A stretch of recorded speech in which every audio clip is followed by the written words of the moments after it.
6 ఏళ్ల తర్వాత తారక్ సోలోగా స్క్రీన్ మీద కనిపిస్తున్నాడు కాబట్టి దేవర పక్కా హిట్ కొట్టేస్తుంది. ఎలాగూ ఇది తారక్ సినిమానే, సాధారణంగానే ఈ హీరోకు అభిమానులు ఉంటారు, సో ఎలాగైనా హిట్ పక్కా అని ఇలా రకరకాలుగా దేవర గురించి విపరీతమైన బజ్ నడుస్తోంది. పైగా ఇప్పుడు రిలీజ్కు ఇంకా కొద్ది రోజుల సమయం మాత్రమే ఉండడంతో అభిమానుల్లో ఇంకాస్త క్యూరియాసిటీ పెరిగిపోయింది. సెప్టెంబర్ 27న థియేటర్స్ అన్నీ మోత మోగిపోవడం ఖాయం. నిజమే, అభిమానుల అంచనాల్లో తప్పులేదు. దేవర ఎలాగైనా హిట్ అవుతుంది. కానీ దేవర హిట్ అవ్వడం వెనుక మెగా హీరోల పాత్ర కూడా ఉంది.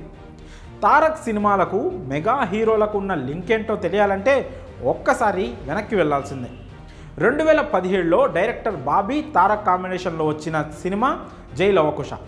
ఆ సమయంలో ఈ సినిమా గురించి విపరీతమైన బజ్ నడిచింది. ఈ సినిమాలో NTR acting talk of the ఇండస్ట్రీగా నిలిచింది. అయితే దీనికంటే ముందు బాబీ పవన్ కళ్యాణ్తో సర్దార్ గబ్బర్ సింగ్ మూవీ తీశాడు.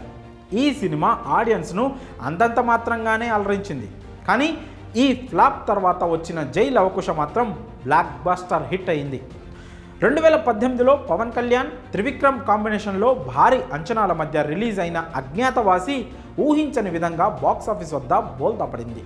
దీని తర్వాత త్రివిక్రమ్ శ్రీనివాస్ ఎన్టీఆర్తో చేసిన మూవీ అరవింద సమేత వీరరాఘవ. అజ్ఞాతవాసి డిజాస్టర్ తర్వాత హిట్ కొట్టాలన్న కసితోనే త్రివిక్రమ్ ఈ సినిమాను తీశాడా అన్న రేంజ్లో బాక్సాఫీస్ దగ్గర రికార్డ్స్ తిరగరాసింది ఈ మూవీ. ఇక ఇప్పుడు దేవర మూవీ విషయానికి వస్తే ఈ సినిమా కంటే ముందు అంటే 2022లో కొరటాల శివ, చిరంజీవి, రామ్ చరణ్ కాంబినేషన్లో ఆచార్య మూవీ వచ్చిన విషయం తెలిసిందే. తండ్రి కొడుకులు కలిసి నటించడంతో అంచనాలు ఆకాశాన్ని తాకాయి.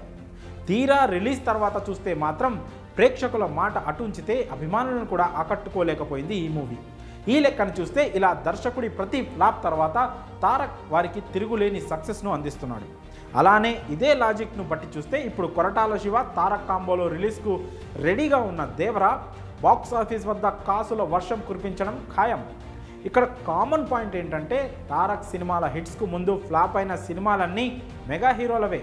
ఒక రకంగా మెగా హీరోలే దేవరను కాపాడుతున్నారని చెప్పొచ్చు. కాబట్టి దేవర సినిమా ఖచ్చితంగా అభిమానులు ఊహించినట్లుగా బ్లాక్ బాస్టర్ హిట్ అవుతుందని చెప్పడంలో ఏ మాత్రం సందేహం లేదు. మరి దేవర సినిమాకు అదృష్టంగా మెగా హీరోలు ఉండడంపై మీ అభిప్రాయాలను కామెంట్స్ రూపంలో తెలియజేయండి.